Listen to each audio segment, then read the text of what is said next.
I've been doing some work on Atlantic Chase and thought I would show you what we've done to the module here to bring about some improvements. One of the cool new things that you find in the module is all the scenarios are included. So you got scenarios, the operational scenarios, campaign game, even all the mini scenarios are included in here. And so just for grins, I'm going to go ahead and load up the Rheinbung scenario and join as, doesn't really matter, I'll join as solo. Show you some of the cool new features of this. First of all, one of the cool new things is if you click on any segment in a trajectory, hit the carriage return on your keyboard, it'll report the name of the task force, the color of that trajectory, and its length, the number of segments. So this tells you very quickly how many there are. If you can't remember that or don't know what the carriage return is on your keyboard, you can right click and choose the report trajectory length and it'll accomplish the same thing. It's usually the enter key on your keyboard. So that's a cool new feature. I'm going to go ahead and take this and replace this with a, whoops, not an active task force. I want to make that a trajectory. All right, so I've also added more rotation angles to the trajectory links, to the segments, so their rotation is maybe a little less granular than it was in the previous versions of the module, so you can make your trajectories look a little, I don't know, more elegant, if that's the right word.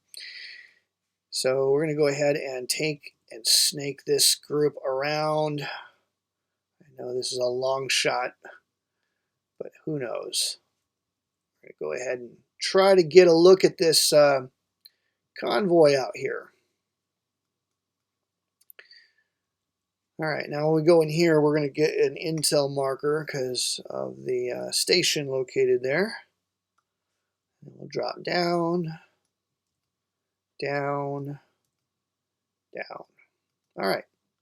Now we're going to do a search, and because there's no seizure of initiative after a trajectory action, and so we're going to do a search now. So I'm going to select both of these guys, hit carriage return, and it tells me right there the links of both of them. I add them together. That tells me there's going to be 23 segments. I probably didn't need to do that. I know I'm going to be on the 16 plus column of the table. But I rolled 2 dice, and a 5 is a whiff, a swing and a miss. So I'm just going to go ahead and do the time lapse for the Germans here. Get rid of those segments. The Allies will try to seize, and they just miss it with a roll of an 8. So we're going to put their tally marker at 1, so they're going to get a +1 for their next tally attempt. And by golly, we're going to try this again, but now select it, and we know now that we're at 18 with our total trajectories, so we're going to try that table again. This time we got a 7, which I think is early. Yep, means we got here early, so I'm going to go ahead and delete one. Whoops, go back.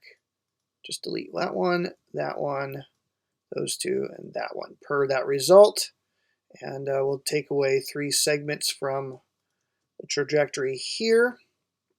Now the Allies get a chance to seize with +1, and they roll a 10 and they seize.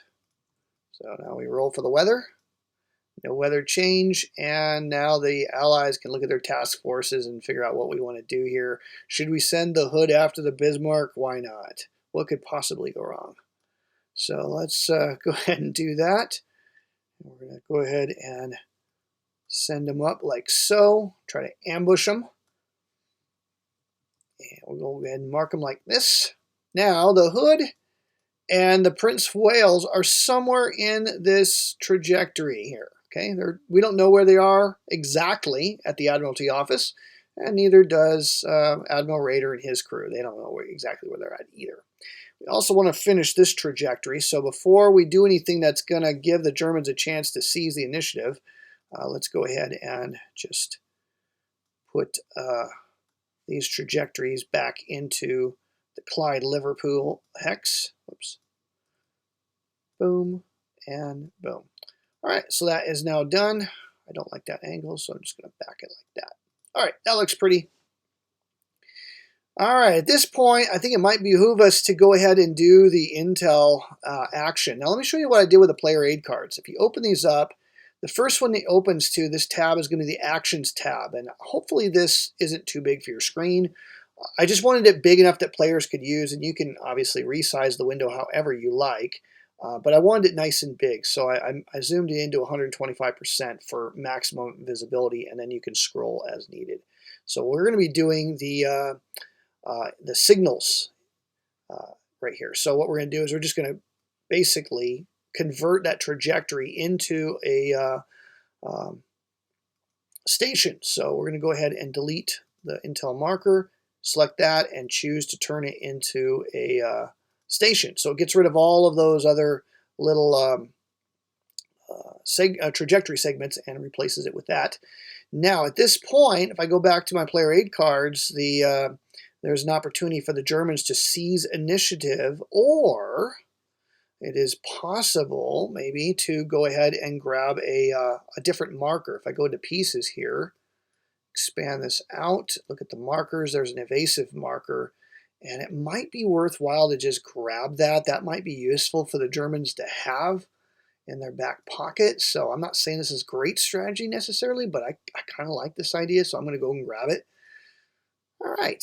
So now the allies still have the initiative, and so they can go ahead and do something else. So I look at my player aid card, and I've got all kinds of different things I can do here. And I'm going to go ahead and try to do a search of my own. So here's all the stuff I need for Naval Search. Now let's say I get into a situation where, like here, this is going to be the active force. We are searching for this guy, and this guy here we want to coordinate. He's going to be the coordinating task force. See, we got some cruisers here. That would be the two stripers. That's the Norfolk. And oh, wow, that got slipped up there. That is the Norfolk, and with Walker. And Walker has a coordination +4 feature that he can do just one time. So we got some cool things that we can do here, but maybe we need to look at some other tables. So I've included more play aids. If you click on the basic game aids, your screen might look like this. It might not look like there's much here. I don't know why VASSAL does this. It's kind of a bug in the module, but if you look at if you move your mouse slowly to the right, you'll see it kind of turns into a different expansion icon. Click, left click, and drag, and then you'll see it'll open up into, or it's supposed to open up into, come on.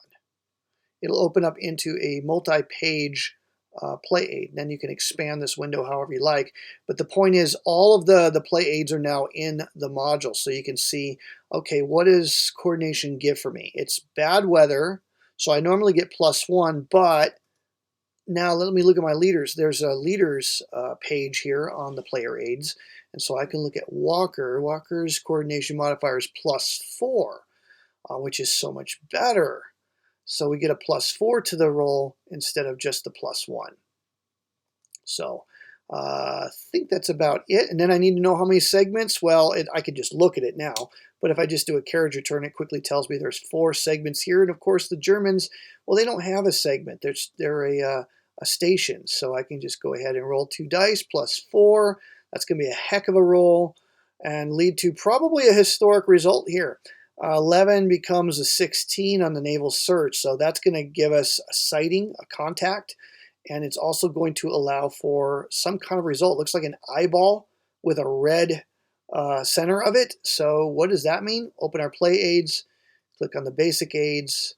One of these pages will have all of those icons. It's page 3. We'll have all of the common results. And so we look at, see that little eyeball symbol with the Eye of Sauron? Means that there's going to be a skirmish if the contact task force is faster than the target. Well, they're not, but we do get a contact on it. So there's not going to be a skirmish quite yet, but we do get to place a contact on them. And this is, I believe, a medium speed. Let me just check. It is a medium speed because of Prince of Wales. So they're going to lose 3 trajectories. So the Royal Navy knows where he is, but where the Bismarck is, but the Bismarck does not know that there's battleships lurking, that there be dragons. Remember, this is bad weather because of the Arctic line. Anyways, we could go on and play more from here, but I'll let you explore the game on your own. You get a sense of it. The module has basically got more functionality. One last thing I will show you. I'm going to close this, and I'm going to open up the campaign game. Choose to join as solo. All right, watch this. When you open up the campaign windows, there's not, see before I just had campaign play aids. Now there's campaign windows, and in this for the campaign, you'll see that all of the Allied ships that are available to them, they're all parked right here in the middle. And what I recommend that players do is you're going to, from this pool, assemble your forces. So at the start of Operation 1, you're going to get 2 light cruisers. Select one of the, or select, from this pile here. Okay, whatever ones you want. Same thing with the cruisers. You get 5 convoys. I didn't put in here because you can just drag those out of Royal Navy. You go to ships. You go to other. If I expand this down, you'll see the convoys are right there. So I didn't bother with them. But all of the battle cruisers, battleships. The battleships, remember, some of them are slow, some of them are fast. I kind of split them up into multiple stacks here so you can kind of decide which ones you want and see their capabilities. This is true for both sides. So clearly the Kriegsmarine has fewer ships, but there they are. They're all there for your viewing enjoyment. And what I recommend is if a ship is destroyed, for example, the battle cruiser, the Hood, has something terrible happen to it, well, we go ahead and delete it. Now, if you accidentally delete something, you can always pull it out of here. There's infinite number of ships in the pieces tray, but keeping this here will help keep things consistent for the campaign, and there's no need for like a dead pile or anything like that. Although if you wanted to create your own notional one, you should be aware that you can always do that off map.